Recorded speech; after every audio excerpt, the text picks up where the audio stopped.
VYPEU Next Level podcast. I'm your host, Michael Williams, and I will be the host for this new podcast. Um, before I get into anything, I just want to give a quick shout out to Josh at VYPE. He gave me this new internship, and I'm thankful for having this new internship for having my own podcast. I think it's very interesting, and yeah, we'll see how everything goes from here on out. We'll just be talking about professional sports like NFL, MLB, NBA, probably more NBA than anything because I love watching basketball and I love the headlines and the stories that come with the NBA. But obviously, we have a lot of things to talk about. Like today, we got Phillip Rivers retiring. I want to talk about the Deshaun Watson wanting out of Houston, the Harden trade that happened a few days ago. I want to give out some of my predictions for the NFL playoffs, and I'm going to talk about a little bit of Nick Saban here shortly. So, yeah, let's get right in. Now, for the first topic that I do want to talk about, is Phillip Rivers a Hall of Famer or not? I think he is. I just want to go ahead and read off a few stats for all you listeners out there. He's fifth all time in passing yards. He is fifth in passing TDs with 421. He's an 8-time Pro Bowler. He's one of the best trash talkers ever. If you ever follow like Bleacher Report, Barstool Sports, or ESPN, or anybody on like Instagram or YouTube, they've posted videos and compilations of Phillip Rivers trash talking, and even JJ Watt, D lineman for the Houston Texans, he's even said he's one of the best ever. So I'm gonna take JJ's word for that. Whenever he first started, whenever Drew Brees went to the Saints with the Chargers, he hasn't missed a start. He played with a torn ACL in a championship game, 252 straight starts. He's the Chargers' all-time passing yards leader with 59,271, which is just ridiculous. And he also leads the Chargers franchise and the most TDs with 397. It's really actually sad to see him go, man, because he's such a great person, and he's one of the, like, I want to say one of the greatest competitors ever, because I think that's more of a reach, but I feel like if I had Phillip Rivers on my team, I'll be really content, because I know he's going to give it his all, and he's not going to back down from a competition. And it's just one thing, I don't like this notion of if you don't have rings, then you're not like one of the greatest ever, and that goes for all sports, man. Because go to the NBA for an example. Charles Barkley, right? A great player.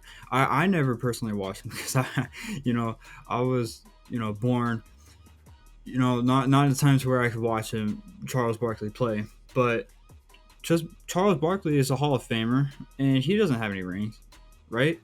And there's plenty of other people. Dan Marino, he's, in my opinion, a top 5 quarterback all time. Dan Marino just was he's like, he has a better arm talent than Aaron Rodgers and Patrick Mahomes. He's just one of the most talented quarterbacks ever that this world has ever seen.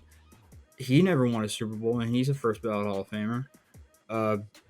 Barry Sanders, Calvin Johnson, all these people that have not like won rings during their careers, whether it be NFL, MLB, NBA, NHL, it doesn't really define your legacy. To me, I don't degrade a player's legacy because they don't have any rings. Like, for me, rings just elevates your legacy. That's it. Like, if you don't have any, it doesn't decrease like the value of your legacy or of any kind. It just kind of stays the same. It's just, just didn't have any rings. All right, cool. That's literally about it for me. But if you have rings, it just elevates your case for being one of the greatest ever. But even then, if you don't have any rings during your career, that doesn't matter. You still did all these, you still did all this other stuff to make you just like one of the greatest ever. So is Philip Rivers a Hall of Famer?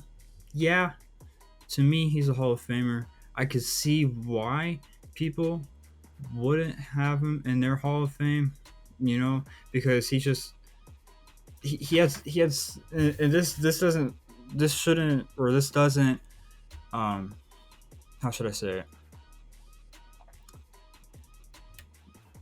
This doesn't really take away from his greatness, but it's just that weird unorthodox throwing motion that he has. Just kind of threw some people off, you know. But I think Philip Rivers is Hall of Famer. Take You could take my word for that or not, but that's just what I think. All right, now I want to talk about Nick Saban, college football. Granted, I don't watch a lot of college football. I feel like college football is a lot to keep up with. It's like 5,000 games a week. Um, but that doesn't mean I don't pay attention to it. But Nick Saban just recently just won his sixth national championship. So I think you can make the case now that he's the college football head coach GOAT. All right. Now, like for starters, he's got 6 rings, and again, 6 rings, or the amount of rings that you have, does not make you the greatest player ever. All right. Bill Russell had 11. Doesn't mean he's the greatest ever. Michael Jordan has 6. Doesn't mean he's the greatest player ever. All right. So let's just look at his records. All right. 327 games in total. His record? Well, 261 wins to 65 losses and a tie. All right. So in that case, he won 80% of his games. In bowl games, he won. His record is 17-10. And most of those losses, by the way, are from whenever he wasn't even in Alabama. Okay. Like whenever he was at Alabama was whenever he got most of those bowl wins, because his record at Alabama in those bowl games is 14-5. Okay, and his record at Alabama, by the way, he coached 193 games. His record, was 173 to 20. So it's about 88% win percentage. Okay. And there's a thing where you don't, a lot of successful people, they don't talk to like people that are, how should I put this, man? They don't talk to people that are like less than them in a way. So okay, what I mean by that is if you are a CEO of like $1 billion company, right? And you're having a little bit of issues right now, like, running your company and getting more employees, right? Are you going to go to another CEO of a $1 million company, or another CEO who has probably the same like net worth as you, right? It's kind of the same thing with Nick Saban, because Bill Belichick is obviously the greatest coach in my opinion for NFL, and Nick Saban is the greatest college football coach for college football. And coincidentally enough, guys, they're best friends. So, and yeah, they should be at Ohio State 52-24. If anybody didn't get that memo or not, sorry, Buckeyes, but it's Nick Saban, man. Now a lot of people have said like this Alabama team that just won the national championship could beat last year's LSU championship team with Joe Burrow.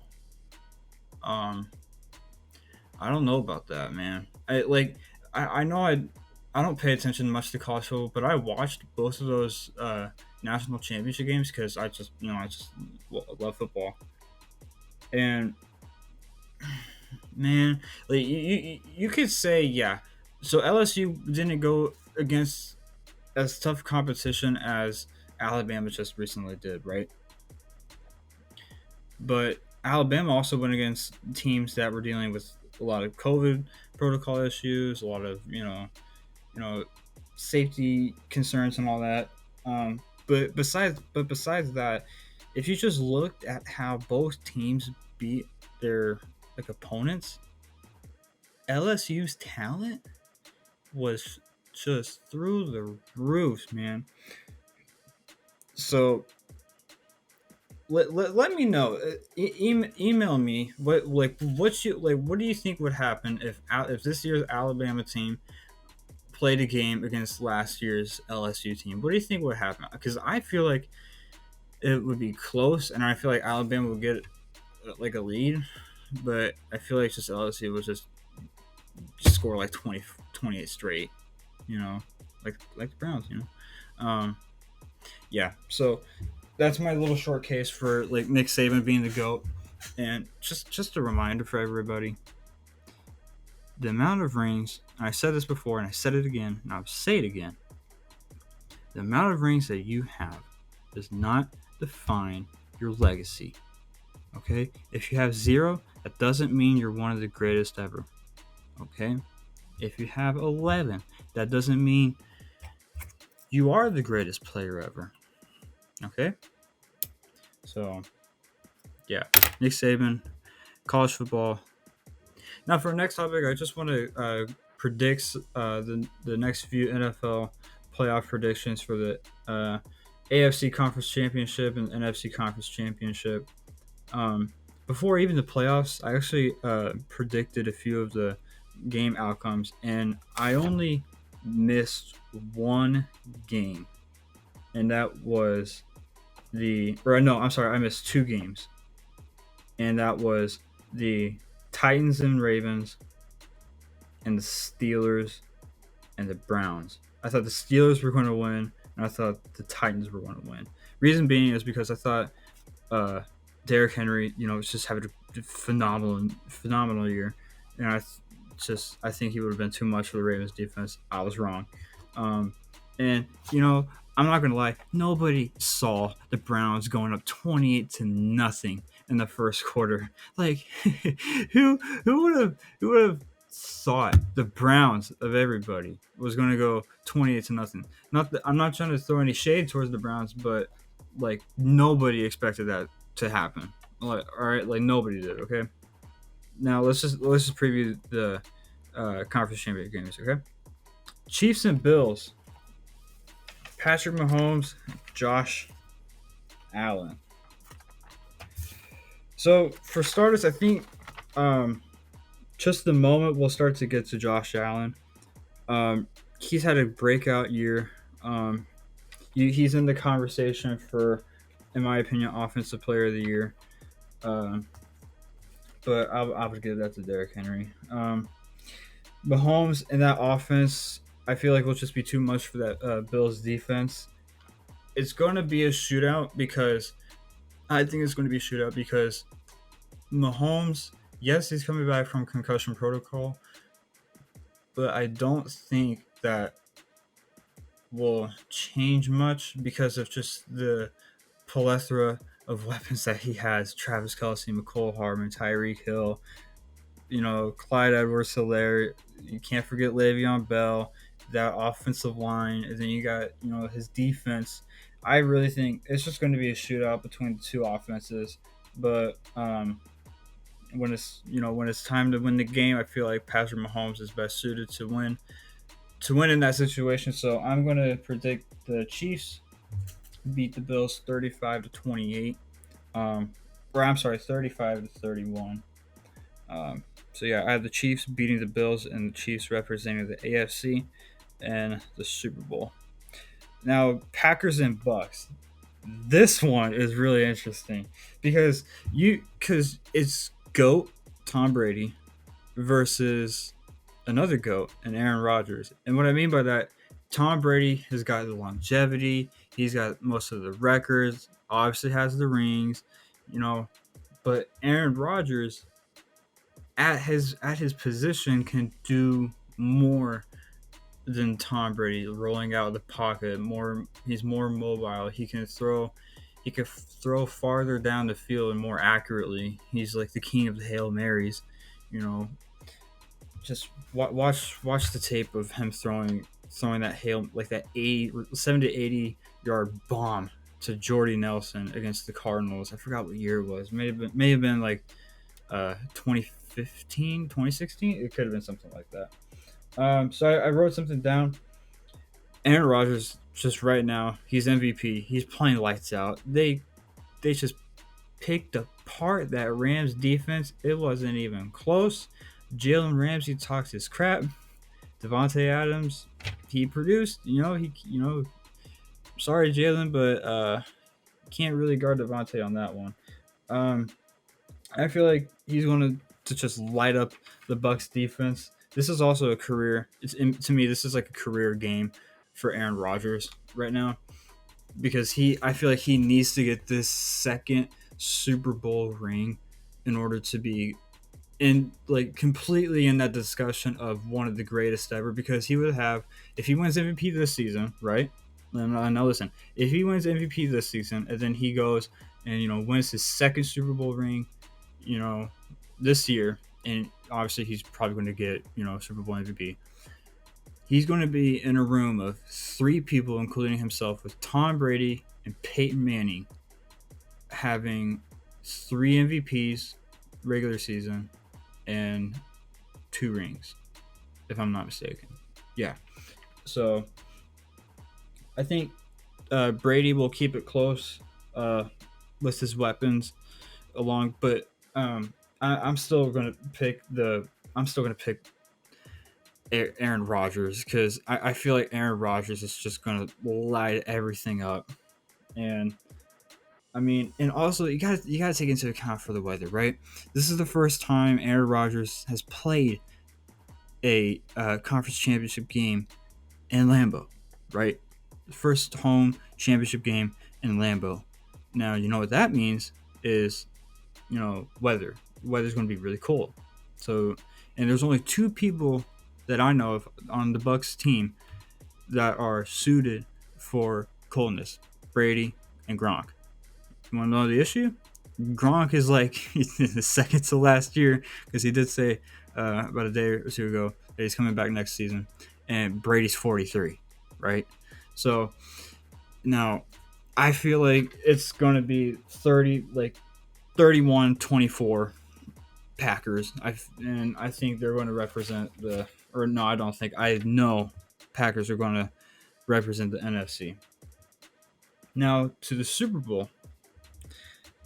I'm watching this one. Okay, this Super Bowl is going to be really interesting. You got both State Farm commercial quarterbacks and Aaron Rodgers and Patrick Mahomes. Man, I can't wait for this one if this happens, man.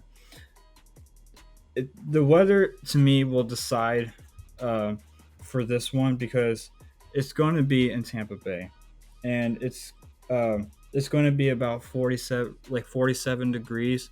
So that's what is predicted. And for Aaron Rodgers, he has an advantage in this one when it comes to weather because he's played almost all of his career in cold weather because of Lambeau, right?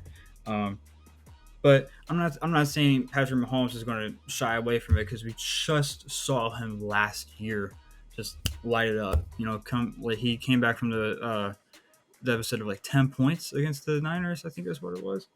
And he won the Super Bowl. He won his MVP. Good for him. But I'm still going to take Aaron Rodgers. Aaron Rodgers is on a mission. He's hot right now, and I don't think he loses this one. I'm not going to predict the score for this one. But if you were to hold a gun to my head, tell me to predict the score, I would say, oh man, I think I would go. It's not going to be a shootout, but it will get close. So I'm going to go 31. I'm going to go 31 to 28. I'm going to go that. I think that's what's going to be the Super Bowl score. 31-28. Aaron Rodgers wins his second Super Bowl MVP. He wins his NFL regular season MVP, and that's it for that season. So now that I've predicted what I feel like is going to happen in the playoffs here this weekend and for the Super Bowl, I think it's time for me to give my first ever official NFL regular season award predictions. I'm excited for this one. Okay. First off, MVP. It's a no-brainer. It's Aaron Rodgers. First of all, he deserves it, man. Like, come on. He's had a terrific season. Um, he has 4,299 yards.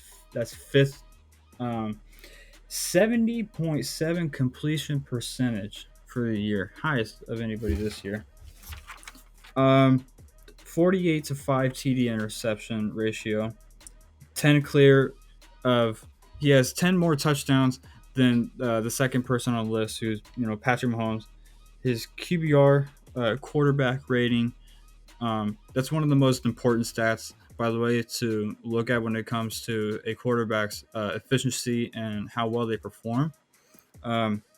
His quarterback rating was 119.7. That was second only to Josh Allen, who just went red hot towards the end of the season and just was tearing up everybody. But nonetheless, Aaron Rodgers deserves it, and he's the best quarterback right now. For this season, he's the best quarterback right now. Offensive Player of the Year, I feel like it's Derrick Henry. Reason being, first of all, let's start out by saying he has 2,027 yards. Okay, he's the last person to have 2,000 rush yards in a season was Adrian Peterson 8 to 9 years ago in 2012. He's 470 yards clear of the next person. He averaged, if you do the math, right? If you do the math, he averaged about 126 yards a game. And if you watch the games, guys, because for starters, if I'm going to tell y'all, I'm a Texans fan, right? I'm a Texans fan and I'm a Rockets fan, so I've watched all the Texans games and everything. Those two times, whenever Derrick Henry played against the Texans, dude, it sucked. It really sucked watching Derrick Henry just light us up. I couldn't stand it, man. I literally watched. I went to a friend's house, named Chris, and it was just a whole bunch of us. We stayed 6 feet apart. Don't worry about it. Nobody's catching COVID here. We watched the game. We watched Titans versus Texans, last game of the season, obviously. And Derrick Henry, man, it's just I get the fact Texans were 4-11, ended up 4-12 for the season. I understand the fact there's nobody really on that defensive line who's really effective anymore, and probably the only person that you could really say is J.J. Watt, but he's more out of his prime. Man, it was just like a man amongst boys watching that. And it's just the Titans wouldn't be the Titans right now if it wasn't for Derrick Henry. It's a run first centric team.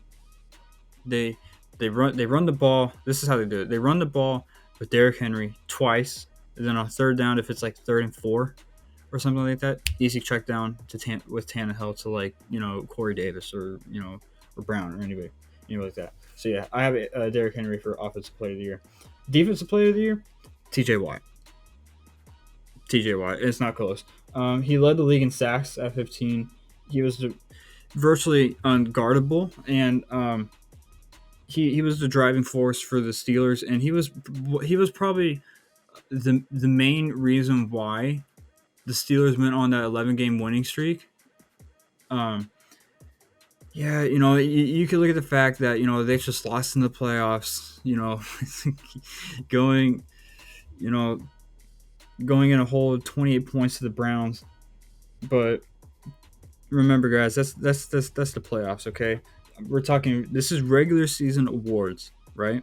Regular season awards. T.J. Watt deserves Defensive Player. He's my choice. Now, rookies of the year, offensive rookie of the year, I got Justin Herbert. Now, before you say, "Oh, Michael, it should be Justin Jefferson, wide receiver for the Vikings." Now, I'll tell you why I want Justin Herbert instead. One, virtually just a position that he plays, quarterback. Quarterback is obviously the most important and the most influential position, I think, in all of sports, and that includes like point guard for basketball, pitcher, or first baseman for baseball. Um, I yeah. So Justin Herbert, let's just read off a few of his stats. 31-10 was his touchdown to interception ratio.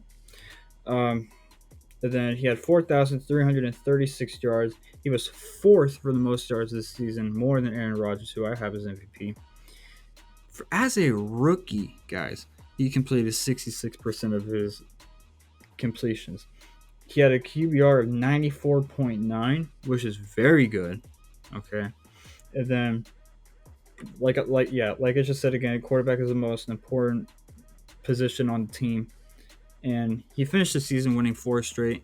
Now, I want to remind you guys something, that Justin Herbert, because I know they didn't make it to the playoffs or anything, but you got to remember their coach was Anthony Lynn. I'm not saying Anthony Lynn is a bad coach, but you look at the Chargers roster and they got so much talent on offensive defense, right?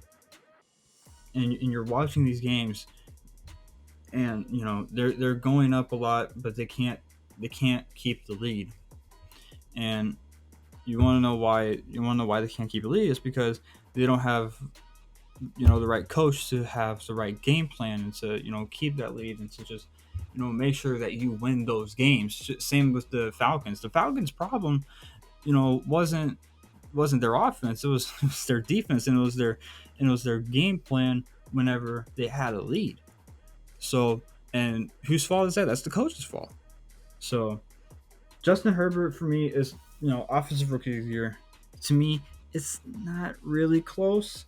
Um, Other than Justin Jefferson, you could throw him in there, but I think there's only one person to get the award, and that's Justin Herbert, quarterback for the Los Angeles Chargers. Defensive rookie of the year, Chase Young. First of all, I love Chase Young. Okay, I love his attitude and mentality. Whenever he was going into the playoffs, going against the Bucks, saying, "I want Tom, I want Tom." That's so cool. That's so cool. To have that rookie already be a captain too, and to just be that motivator for that team. And he helped change the culture, by the way, for the Washington football team. Um, with Ron Rivera, they completely turned that franchise around in what seems to be like a year and a half, with the new coach, a hungry rookie who wants to win, he wants to compete. So he also had 7.5 sacks. He had four forced fumbles. That's a tongue twister, and that was tied for third most in the NFL. That's not just rookies, third most in the entire NFL. And he was the key to Washington's defense. I'm not kidding when I say this. I played fantasy I played fantasy with my friends, and I had a friend of mine who went against another friend of mine. Vitalis had the Washington's defense, and I believe it was against another friend of mine named Jamari. And Washington got like 28 fantasy points or something like that. It was something ridiculous, man. Oh, another thing about fantasy, I made a stupid decision. You want to know what I did, guys? I drafted 2 quarterbacks at the beginning, Russell Wilson and Kyler Murray. Okay. Now the reason why I did that is because I knew Russell Wilson was going to be good this year. I was right towards for the beginning, but not towards the end. So I wanted to use Kyler Murray as like a trade deal. It's like a trade package, kind of, right? And I wanted to get like a better like receiver out of it. I drafted Stephon Diggs as well, or actually no, I wanted to use Kyler Murray to get a better running back because I only had like Chris Carson, who's injury prone a little bit, and Raheem Mostert. It's not bad, but both of them got hurt. Um, so I did a stupid freaking trade, man. I went, I think, 9 games undefeated, but during that time span, I traded Kyler Murray and Stephon Diggs, and everybody's gonna just clown me whenever I say this. I traded Kyler Murray and Stephon Diggs to my friend Vitalis, and Vitalis gave me Tyler Boyd, receiver for the Bengals, Jared Goff, quarterback for the Rams, and Nick Chubb. And I accepted it. And I just felt so stupid, man. Because and what's funny is that I was the second seed for my fantasy league, and I lost in the first round. And it was great. You want to know why? Because I went against somebody who had like 3 of his running backs go for 30, and I didn't really have anybody produce. And that same week, I think Stephon had like 50 or like 48 or something ridiculous. He had an absurd amount of fantasy points, and I just watched Vitalis, my friend Vitalis, have Stephon Diggs just go on a tear, and he started out the season like 1-4, and then he went to like the Super Bowl for our fantasy league, and it was mainly because of Stephon Diggs, and I felt terrible, man. So yeah, note to self: I'm never trading again in fantasy. Don't trade, guys. Trust your gut. Okay, life lesson learned. All right. Anyway, back on track. Comeback player of the year, I feel like just goes to Alex Smith. Everybody knows this, man. He suffered that terrible injury, like 3 years ago, playing against the Texans, and it's weird because there was another quarterback where he had the same injury, the same date, same position on the field, same type of injury, same team, and everything. And whenever he started to, he was 4-1, and he led his team to the playoffs with Chase Young. Obviously, Chase Young on the defensive side, Alex Smith on the offensive side. So yeah, you can it's not really much of an argument, but I just Alex Smith just had to overcome a lot to be able to play for his team. So I feel like he's comeback player of the year. Now I'm gonna say something. Coach of the year. I wrote down Brian Flores, and this is what I wrote down. Brian Flores, coach of the year. Second year was great, right? First year wasn't so great, because you're getting used to everything. His second year was great. 5 wins to 10, 6th ranked defense in scoring, and first time for the Dolphins to get to 10 wins in 4 years. I changed that. I think it's Kevin Stefanski, coach of the Browns. Reason is Baker Mayfield went through about 3 or 4 or 5 coaches ever since he's been with Cleveland. Now that Kevin Stefanski is there, it's just like it's like a different team. It's not your old Browns, man. They're grown-ups. And Baker Mayfield, he used to be like this all cocky person, and he always he trash talked, but he couldn't back it up. Well, now he has a coach that's going to hold him accountable. He's more grown up. They went to the playoffs, and I predicted they were going to go to the playoffs, but I didn't think they would get a playoff win, right? But they beat the Steelers, 28-0 in the first quarter. That's not the final score. I think just that playoff win, and even keeping that game close against the Chiefs, and just kind of that bailout call, targeting on that one receiver to get that touchdown. That's a bailout. I feel like the Browns should have won against the Chiefs. You got to give credit where credit is due. Kevin Stefanski, man, he just did a great job this year of just changing the culture for the Browns. Like the players, you could tell, have just a more confident body language than years past. And congrats to Kevin Stefanski because he has my vote for Coach of the Year for this season for the NFL. So yeah.